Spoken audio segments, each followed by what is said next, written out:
In this video, we will perform an elastic time history progressive collapse analysis in SAP2000.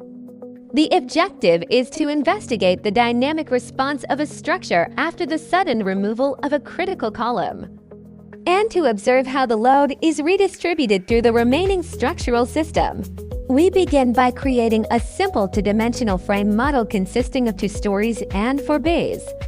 Although the model is intentionally simple, it contains all the essential mechanisms required to demonstrate progressive collapse behavior.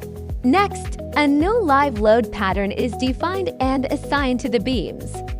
These gravity loads represent the surface loading that must be redistributed after the column is removed. One of the key concepts in progressive collapse analysis is evaluating whether the structure can successfully transfer these loads through alternative load paths. To simulate a sudden column loss event, a user-defined time history function is created. This pulse function activates the applied loads during the dynamic analysis and allows us to capture the transient structural response, unlike static analysis. Inertia effects become important immediately after member removal. A new time history load case is then defined.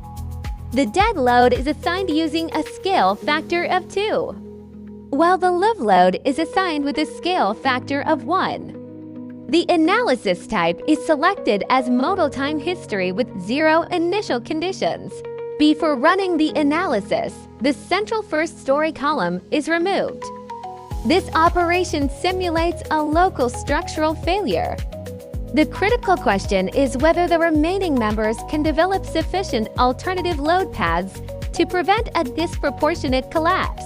After running the analysis, the joint located directly above the removed column is selected.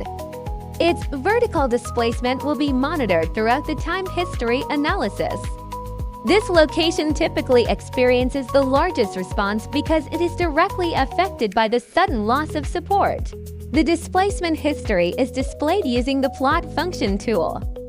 The horizontal axis represents time, while the vertical axis represents displacement. This curve provides valuable information about vibration characteristics, dynamic amplification, and structural stability. At this stage, the analysis is repeated using a larger number of output time steps. Increasing the temporal resolution allows us to capture the response more accurately and observe the peak displacement with greater precision. One important observation is that progressive collapse is fundamentally a dynamic problem immediately after column removal. The structure experiences inertia forces that can significantly increase displacement demands compared with static conditions. As the structure vibrates, loads are redistributed among neighboring beams and columns.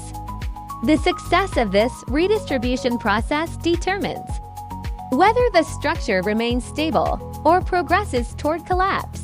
This example demonstrates the basic workflow of elastic progressive collapse analysis in SAP.